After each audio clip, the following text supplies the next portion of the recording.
Hello students, आज के lecture में हम हाइपोथेसिस जो है उसकी इम्पोर्टेंस, उसकी लिमिटेशंस और उसके मेन डिफ़िकल्टीज जो आती है उसको फॉर्मुलेट करने में उसके बारे में देखेंगे। फर्स्ट हम बात करते हैं उसकी इम्पोर्टेंस की, ठीक है, कि प्राकल्पना किस परिकल्पना जो होती है, उपकल्पना ऐसे कहा जा सकता है, प्राकल्पना ऐसे कहते हैं हिंदी में, है ना। उसके जो इम्पोर्टेंस है वो कौन कौन सी होती है। तो हम ये देखते हैं कि इन्वेस्टिगेशन जो हम करते हैं उसमें ये जो हाइपोथेसिस है उसकी बहुत इम्पोर्टेंस है। जो सोशियोलॉजिस्ट वगैरह होते हैं या जो प्राकल्पना को तैयार करते हैं, उन्होंने इसको किस तरीके से कंपेयर किया है, बहुत विद्वान हैं, उन्होंने इसको ध्रुव तारे के जैसे इसको बताया है, या ये कहा है कि क्या है ये लाइट हाउस के जैसा है कि समुद्र में जहाज जाता है और उसको जो रास्ता दिखाया जाता है उसके जैसा ये है। अगर लाइट हाउसेस नहीं होंगे तो जहाज क्या है, पूरे समुद्र में भटकता रहेगा, घूमता रहेगा। उसी तरीके से अनुसंधानकर्ता और वैज्ञानिकों को इस प्रॉब्लम से बचाने के लिए इसका यूज़ किया जाता है, इसलिए ये इम्पॉर्टेंट है। ओके, मैक्स वेबर जो हैं वो ये कहते थे कि प्राकल्पना से क्या होता है, प्रत्येक वैज्ञानिक गवेषणा में नए प्रश्नों को प्रोत्साहन मिलता है। क्या होता है कि नए क्वेश्चंस जो होते हैं प्राकल्पना में, उसको यहाँ स्थान दिया गया है। उसको इन्होंने कहा है कि वो क्या होते हैं, उससे प्रोत्साहन पाते हैं, ठीक है। गुडे और हॉट का मत है कि एक प्राकल्पना ये बताती है कि हम किसकी खोज कर रहे हैं, हम देख क्या रहे हैं, हमें कहाँ जाना है। हम अगर कोई टॉपिक लेते हैं तो उसके अंदर हमें ये देखना है कि हमें यहाँ क्या चाहिए, हम किसको ढूंढ रहे हैं, हम काम जो कर रहे हैं उससे हम कौन से कंक्लूजन पे पहुँचेंगे, ये सब कुछ देखा जाता है इसके अंदर, ठीक है। और फिर वो कहते हैं कि एक अच्छा अनुसंधान जो होता है उसमें प्राकल्पना को फॉर्मुलेट करना क्या होता है, एक केंद्रीय चरण होता है, ठीक है। तो इस तरीके से हम ये कह सकते हैं कि कोई भी अनुसंधान हो उसमें प्राकल्पना नहीं होगी तो हम बहुत अच्छे से उसका कंक्लूजन नहीं निकाल सकते, हमें प्रॉब्लम आएगी। और इसके अभाव में क्या होता है, अध्ययनकर्ता अपने मार्ग से भटक जाता है और वो सही गलत और है ना उसको क्लियर नहीं कर सकता है। तो विषय से संबंधित जो वास्तविकता होती है उसका पता लगाने के लिए इसकी ज़रूरत होती है। प्राकल्पना की कमी जहाँ होगी हमको वहाँ क्या होएगा, उसका अभाव अगर होगा तो अनुसंधानकर्ता जो है वो कैसे होगा, एक बिना पायलट के प्लेन जैसा हो जाएगा, है ना। तो अब हम देखते हैं इसकी इम्पोर्टेंस इसकी क्या क्या है। फर्स्ट हम यहाँ देख रहे हैं, ये यहाँ कह रहे हैं determination of the goal of the study, ठीक है, कि अध्ययन के उद्देश्य का निर्धारण किस तरीके से किया जाता है। तो हम देखते हैं कि प्राकल्पना जो है उसमें स्टडी जब हम करते हैं तो उद्देश्य को निर्धारित करती है वो हमारे, और हमें किसकी खोज करनी है ये हमें बताती है ना। अध्ययन के उद्देश्य को क्लियर करने के लिए हम उससे संबंधित जो तथ्य होते हैं उनको देखते हैं। प्राकल्पना ये बताती है कि हमें कौन से फैक्ट्स को कलेक्ट करना है और किन को नहीं करना है, हमारे क्या ऑब्जेक्टिव्स हैं, उसके अनुरूप ही हम क्या करेंगे, काम करेंगे। कौन से हमारे यूज़ के हैं, कौन से हमारे यूज़ के नहीं हैं, उनका ब्यौरा वो देती है। कोहेन और नोगेल कहते हैं कि प्राकल्पना के अभाव में अनुसंधान एक अनिश्चित और विचारहीन भटकाव की भांति होता है। उससे निष्कर्षों को स्पष्ट करने वाले जो तथ्य होते हैं उनके रूप में प्रकट नहीं कर सकते हम उसको, है ना। अध्ययन के उद्देश्य हमारे संकलन स्रोतों को भी निर्धारित करते हैं, ठीक है। सेकंड बात आती है प्रोवाइडिंग सूटेबल डायरेक्शन की, उचित दिशा प्रदान करने की, कि प्राकल्पना जो होती है वो अनुसंधानकर्ता के लिए पथ प्रदर्शक का काम करती है, उसको इधर उधर भटकने नहीं देती है। इससे अनुसंधानकर्ता जो होता है, जो इन्वेस्टिगेटर होता है, उसका ध्यान अपने सब्जेक्ट पे ही रहता है कि उसे क्या कलेक्ट करना है। प्राकल्पना जो होती है उसमें अलग अलग रास्ते होते हैं और उनमें ओनली जो करेक्ट वे है ना, सही रास्ता जो है उसको देखने में वो हमारी मदद करती है। वॉन डेलेन जो है उन्होंने कहते हैं कि प्राकल्पना एक ऐसा शक्तिशाली आकाशदीप है जो अनुसंधानकर्ता का मार्ग प्रशस्त करता है ना। पीवी यंग ये कह रहे हैं कि प्राकल्पना का प्रयोग हम कैसे करते हैं, एक दृष्टिहीन खोज या अंधाधुंध तथ्य संकलन से हमारी रक्षा करता है, कि हम बिना सोचे समझे बहुत सारा मैटर कलेक्ट करने से बचें, उसके लिए ये इम्पॉर्टेंट होती है ना। हमें जो यूज़फुल है, हमारे लिए जो जिन डेटा की रिक्वायरमेंट है, हम उन्हीं को कलेक्ट करेंगे। थर्ड यहाँ पे ये कह रहे हैं कि restricting the field of study, मतलब अध्ययन क्षेत्र को सीमित करना, ठीक है। तो लुंडबर्ग ये कहते हैं इस बारे में कि हम जानबूझकर अपनी विचार शक्तियों को स्वीकार करते हैं और अपने अनुसंधान के क्षेत्र को सीमित करके त्रुटियों की संभावना को कम करने का प्रयास हम करते हैं। मतलब क्या है कि प्राकल्पना जो होती है ना, हाइपोथेसिस जो है वो अनुसंधान का जो कार्य होता है उसकी लिमिट डिसाइड करती है, उसकी सीमा निर्धारित करती है, और इन्वेस्टिगेटर का ध्यान जो है, उसका अटेंशन जो है सब्जेक्ट पे ही रखती है और उससे रिलेटेड फैक्ट्स पे ही वो उसका ध्यान खींचती है। अगर हम और कहें तो हम ये कह सकते हैं कि अध्ययन जो है, प्राकल्पना अध्ययन को एक निश्चित सीमा में बांध देती है, कि हमको क्लियर हो जाता है कि हमें क्या स्टडी करना है, हमें कौन से डेटा कलेक्ट करने हैं, हमें किस तरीके से वैल्यूएशन करना है, ठीक है। देन आफ्टर बात आती है किसकी, नेक्स्ट पॉइंट की। तो उसमें हम देखते हैं ये कह रहे हैं यहाँ पे कि अध्ययन में निश्चितता लाना, ठीक है। तो उसमें है कि प्राकल्पना जो होती है उसमें अध्ययन को सुनिश्चित बनाया जाता है और इससे इन्वेस्टिगेटर को ये ध्यान रहता है कि उसे कब, कहाँ और कौन से डेटा कलेक्ट करने हैं, कौन सी इन्फॉर्मेशन उसको कलेक्ट करनी है। इससे क्या होता है, उसके शेड्यूल उसका गड़बड़ाता नहीं है और अनियमितता उसमें नहीं रहती है, बिल्कुल परफेक्शन से काम वो करता है। देन ये यहाँ कह रहे हैं कि तथ्यों के संकलन में सहायक है ना, helpful in collection of facts. मतलब प्राकल्पना अनुसंधानकर्ता जो होते हैं उनको समस्या से संबंधित जितने भी तथ्य होते हैं उनको संकलित करने के लिए मोटिवेट करती है। स्टार्टिंग में क्या हो सकता है, स्टार्टिंग में हम ये कह सकते हैं कि बहुत सारे फैक्ट्स हम इकट्ठे कर लेते हैं, है ना, हमको पता नहीं होता है कि कौन कौन से फैक्ट्स हमको इकट्ठे करने हैं, क्या करना है, लेकिन हम वो कलेक्ट तो कर लेंगे। लेकिन प्राकल्पना के थ्रू क्या होएगा, हाइपोथेसिस के थ्रू क्या होएगा, उसमें से जो स्पेशल है, जो हमारे लिए यूज़फुल है, हम उनको सेलेक्ट कर लेंगे। और इसमें क्या है, प्राकल्पना जो है, हाइपोथेसिस जो है वो सपोर्ट करती है, ठीक है। देन फिर नेक्स्ट पॉइंट यहाँ आ रहा है, हेल्पफुल इन ड्राइंग कंक्लूजन्स, निष्कर्ष निकालने में सहायक होती है। इसकी इंपॉर्टेंस इसलिए भी है कि इससे कंक्लूजन बहुत इजीली निकल जाते हैं। ये जो हाइपोथेसिस होती है उनके बेस पे डेटा कलेक्ट किए जाते हैं और उन डेटा कलेक्शन के बेस पे क्या किया जाता है, ये पता लगाया जाता है कि हमने जो हाइपोथेसिस तैयार की है वो सही है या गलत है। वो इस पे डिपेंड करता है कि जो स्थितियाँ होती है ना, दोनों ही कंडीशंस जो होती है उनको हमको देखना होता है और हाइपोथेसिस के अभाव में ऐसा नहीं हो सकता है, ठीक है। और लास्ट इसके अंदर ये कह रहे हैं helpful in formulation of theories, है ना, सिद्धांतों के निर्माण में सहायक है। मतलब प्राकल्पना क्या होती है, ये एक ऐसे सिद्धांत और प्राकल्पना के बीच का अंतर होता है ना। एम.एच. गोपाल जो है वो ये कह रहे हैं कि ये ऐसा अंतर होता है जिसकी अपेक्षा मात्रा अधिक है। क्यों? क्योंकि प्राकल्पना क्या है, सत्य को प्रूव करती है ना, और स्थापित हो जाती है। मतलब वो थियरीज जो होती है उनका पार्ट बन जाती है और इस तरीके से वो एक दूसरे को डेवलप करते रहते हैं। क्या चीज़ कि प्राकल्पना जो है वो किसके बीच की कड़ी है, तथ्यों और सिद्धांतों के बीच की कड़ी है और वो इन्हीं दोनों को विकसित करने का काम करती है, ठीक है। तो ये तो इम्पॉर्टेंस है इसकी, कि इम्पॉर्टेंस इसकी क्या क्या थी। देन हम बात करते हैं कि इसकी लिमिटेशंस ऑफ हाइपोथेसिस की, कि प्राकल्पनाएं तैयार की जाती है उसके लिए कुछ सीमाएं होती है उनकी, कि उनको किस लिमिट तक हम देखें। तो प्राकल्पनाएं जो होती है वो सामाजिक अनुसंधान में क्या करती है, बहुत इम्पॉर्टेंट होती है और इनका यूज़ जो है हमको बहुत केयरफुली करना होता है, नहीं तो क्या होता है, स्टडी में प्रॉब्लम्स हमको आ सकती है। तो वो हम देखते हैं। फर्स्ट यहाँ ये कह रहे हैं कि फुल कॉन्फिडेंस इन हाइपोथेसिस, प्राकल्पना में क्या होना चाहिए, हमें अटूट विश्वास। ये एक प्रॉब्लम आती है, ठीक है। कई बार क्या होता है कि इन्वेस्टिगेटर जो होते हैं वो प्राकल्पना को अपने अध्ययन का मार्गदर्शक नहीं मान के उसे सिद्ध करने के पक्ष में ही तथ्य कलेक्ट करते हैं, है ना।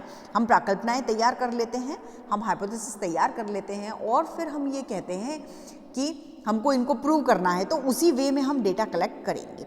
तो ऐसी स्थिति में क्या होता है, जो कंक्लूजन्स हम निकालेंगे या जो हम स्टडी करना चाहते हैं वो सही तरीके से हम नहीं कर पाएंगे। इसके बारे में पीवी यंग ये कहते हैं कि एक अनुसंधानकर्ता को अपनी प्राकल्पना की शुद्धता को स्थापित करने के उद्देश्य से अध्ययन का प्रारंभ नहीं करना चाहिए। हमको स्टडी करनी है, हमको स्टडी ये सोच के नहीं करनी है कि हमने जो हाइपोथेसिस तैयार की है उसको हमको प्रूव करना है, ऐसा सोच के इसको नहीं करना चाहिए। सेकंड, ये यहाँ कह रहे हैं कि हाइपोथेसिस बेस्ड फैक्ट, कि प्राकल्पना आधारित तथ्य, कि स्टार्टिंग में क्या होता है, अध्ययनकर्ता प्राकल्पना जो होती है उसके आधार पर ही तथ्य संकलित करता है। लेकिन होना क्या चाहिए, उसे ये चाहिए कि वास्तविक जो फैक्ट्स हैं उनके आधार पे अपनी प्राकल्पना में क्या करे, वो परिवर्तन करें, चेंजेस करें। और ऐसा अगर वो नहीं करता है तो क्या होता है, जो उसने डेटा कलेक्ट किए हैं वो वेस्ट जाएंगे और उससे हार्म होगा, नुकसान होगा। ठीक है। थर्ड यहाँ है कि influence of specific interest and emotions, के विशिष्ट अभिरुचियों और संवेगों का इस पे प्रभाव। ठीक है। तो कई बार क्या होता है कि इन्वेस्टिगेटर उसका जो इंटरेस्ट होता है ना, उसके इमोशन उससे जुड़े हुए होते हैं, इस तरीके से वो सब्जेक्ट को चूज़ कर लेता है और उसमें फिर वो क्या करता है, वो पार्शलिटी भी करता है ना। तो इस तरीके से उसको ऐसा नहीं करना चाहिए और उससे जो रिजल्ट निकलेगा, उससे ऐसी हाइपोथेसिस जो तैयार की जाएगी उससे जो रिजल्ट निकलते हैं वो फिर क्या होते हैं, साइंटिफिक नहीं होते हैं। और लास्ट इसके अंदर है क्या, prestige point of the investigator, अध्ययनकर्ता का प्रतिष्ठा बिंदु। मतलब कई बार क्या होता है कि प्राकल्पना को श्रेष्ठ और सही मान लेते हैं कौन, इन्वेस्टिगेटर, और उसके साथ अपनी प्रेस्टीज को जोड़ते हैं वो। और ऐसी कंडीशंस जब आ जाती है तब क्या होता है कि प्राकल्पना के विपरीत क्या होते हैं, तथ्य जो होते हैं उनको एक्सेप्ट नहीं किया जाता है। हमारा जो सब्जेक्ट है उस पर कंसंट्रेशन हमको रखना है और उसी के लिए हमको हाइपोथेसिस तैयार करनी है, न कि अपनी जो हाइपोथेसिस हमने तैयार की है उस बेस पर डेटा कलेक्ट करना है। ऐसा नहीं होना चाहिए।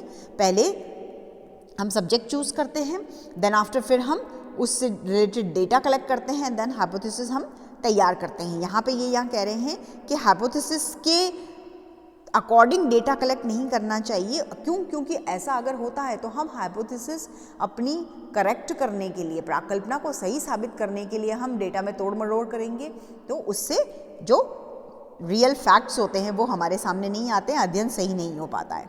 तो इस तरीके से ये कहा जा सकता है और ये क्लियर होता है इन लिमिटेशंस को देख के कि प्राकल्पनाएं क्या होती है, इन्वेस्टिगेशन के लिए बहुत यूज़फुल चीज़ है, बहुत इम्पॉर्टेंट है वो, और उनको बहुत सावधानी से उनका उपयोग करना चाहिए। ठीक है। देन आफ्टर अब हम बात करते हैं, हमने इंपॉर्टेंस देखी, हमने लिमिटेशंस देखी, देन अब हम देखते हैं कि मेन डिफ़िकल्टीज़ क्या होती है इसको फॉर्मुलेट करने में। ठीक है। मेन डिफ़िकल्टीज़ क्या होती है, मतलब परेशानियाँ क्या होती है इसको तैयार करने में, प्राकल्पना निर्माण में प्रमुख कठिनाइयाँ क्या होती है। तो वो दो तरीके की होती है, क्या ना, गुडे और हॉट जो है उन्होंने इसको दो तरीके से बताया है। फर्स्ट बताया related to theoretical framework, mean सैद्धांतिक ढांचे से संबंधित, है ना, ठीक है। और दूसरा उन्होंने क्या बताया है, अध्ययन प्रणालियों से संबंधित, ठीक है, means related to research techniques, और उसके अंदर उन्होंने पॉइंट्स बताए हैं, वो हम देखते हैं। फर्स्ट ये यहाँ कह रहे हैं कि सैद्धांतिक ढांचे से संबंधित। ठीक है। तो इसमें क्या है, फर्स्ट यहाँ पे है कि प्राकल्पना जो होती है वो सैद्धांतिक ढांचे से संबंधित जब होती है तो उसमें कौन कौन सी प्रॉब्लम्स आती है। तो फर्स्ट यहाँ है एब्सेंस ऑफ डेफिनेट फ्रेमवर्क, स्पष्ट ढांचे की अनुपस्थिति। मतलब क्या है, कई बार ऐसी कंडीशन आ जाती है कि इन्वेस्टिगेशन जो होता है, इन्वेस्टिगेटर जो इन्वेस्टिगेशन करता है, इन्वेस्टिगेटर को क्या होता है, विषय से संबंधित जो थियरीज होती है ना, सिद्धांत जो होते हैं उनका नॉलेज नहीं होता है और वो हाइपोथेसिस, प्रॉपर हाइपोथेसिस तैयार नहीं कर पाता है एप्रोप्रिएट, है ना। तो नवीन विज्ञान से संदर्भ में ये बात जो क्या है वो बिल्कुल सही होती है। ठीक है। देन आफ्टर फिर बात करते हैं इसी के अंदर सेकंड की, कि lack of logical and efficient use of frame, के ढांचे के तार्किक और कुशल प्रयोग का अभाव। मतलब क्या है कि अगर सैद्धांतिक ढांचा हमारे पास अवेलेबल है ना, लेकिन प्राकल्पना निर्माण में उसका कोई भी यूज़ नहीं है, वो तार्किक ढंग से कुशलतापूर्वक उसका अध्ययन करता यूज़ नहीं कर पाता है, वो उसमें कैपेबल नहीं है, तब क्या होगा, सही प्राकल्पना नहीं बन सकती है। मतलब क्या होता है कि जो प्राकल्पना है उसका बहुत कुशल तरीके से लॉजिकल यूज़ होना चाहिए। अब सेकंड की बात करते हैं हम कि रिलेटेड टू रिसर्च टेक्निक्स, मतलब अध्ययन प्रणालियों से संबंधित अगर है तो उसकी बात हम देखते हैं। तो उसमें ये कह रहे हैं कि अब क्या है, वैज्ञानिक जो ज्ञान है, अनुसंधान है, उसमें बहुत उनकी जो प्रोसेस हैं, प्रणालियाँ जो हैं, उनमें बहुत ज़्यादा वृद्धि हो गई। हम देखते हैं कि जैसे जैसे टेक्निक डेवलप हुई है ना, साइंटिफिक जो नॉलेज है वो भी बढ़ गया है, इन्वेस्टिगेशन में भी बहुत सारे प्रोसेस आ गए हैं और जिनके बारे में बहुत जानकारी होना बहुत ज़्यादा ज़रूरी है सभी लोगों को, है ना, जो इन्वेस्टिगेशन करते हैं। और आज के सामाजिक संबंध जो हैं, आज के टाइम में सामाजिक संबंधों की जो स्टडी की जाती है और उसके लिए क्या यूज़ किया जा रहे हैं, मैथमेटिकल जो फॉर्मूलाज है ना, अभिव्यक्तियाँ जो है उनको यूज़ किया जाने लगा है, कंप्यूटर की हेल्प ली जाने लगी है।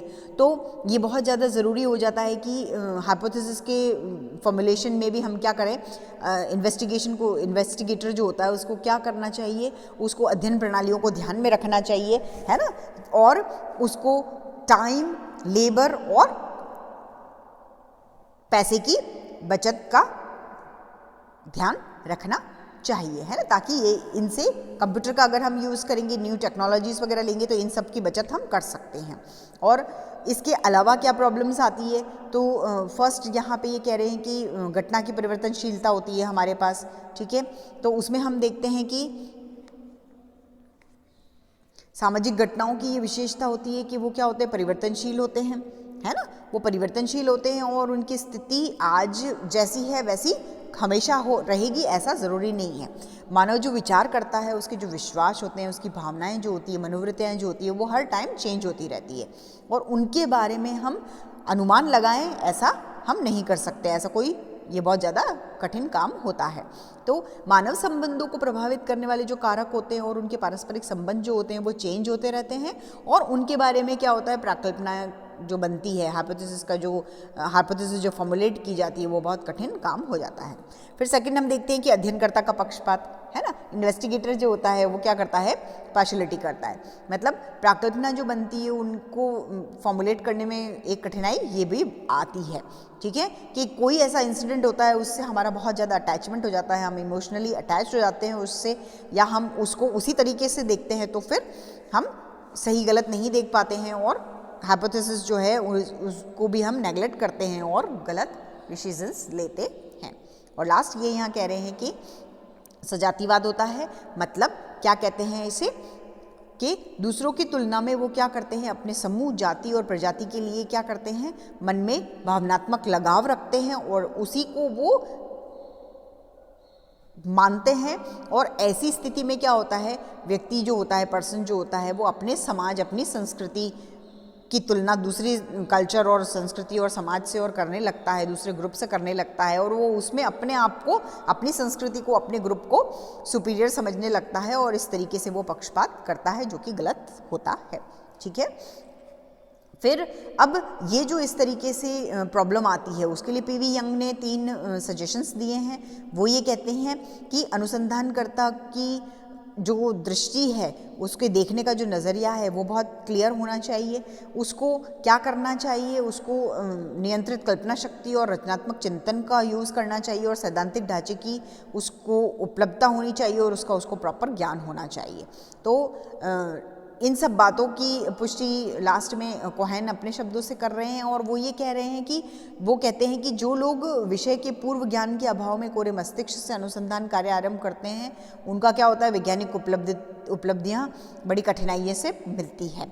तो कुछ प्राप्त करने के लिए हमें विषय की पूर्ण जानकारी होनी चाहिए। ये तो ज़रूरी ही है कि हम जिस सब्जेक्ट से रिलेटेड बात करते हैं, हम कोई सा भी ऐसा कंसेप्ट चुनते हैं जिसका हम एवेल्युएशन करना है, हमको मूल्यांकन करना है, हमको उसकी स्टडी करनी है, तो हमको उसका पूरा ज्ञान होना चाहिए, उसके बारे में हमको पूरी इन्वेस्टिगेशन करनी है, देन डेटा कलेक्ट करने हैं, फिर हाइपोथेसिस तैयार करनी है और फिर हमको उस जो स्टडी हमने की है या जहाँ हमें निष्कर्ष चाहिए उस अकॉर्डिंग हमको उसको देखना आना चाहिए। ओके, तो आज हमने हाइपोथेसिस के इम्पोर्टेंस की बात की कि कौन कौन सी ऐसी इम्पोर्टेंस है जिनकी वजह से हाइपोथेसिस जो है वो सुपीरियर होती है और उसके इन्वेस्टिगेशन में इम्पोर्टेंस बढ़ जाती है। देन आफ्टर हमने उसकी लिमिटेशंस देखी कि हमको क्या ध्यान रखना है हाइपोथेसिस को बनाने में, करने में, उसमें क्या क्या सीमाएं उसकी होती है। देन आफ्टर हमने देखा है कि उसको फॉर्मुलेट करने में कौन कौन सी प्रॉब्लम्स आती है, तो वो 2 तरीके की प्रॉब्लम्स हमने देखी है। ठीक है, नेक्स्ट लेक्चर में हम इससे आगे के कंटेंट देखेंगे। Okay, thank you.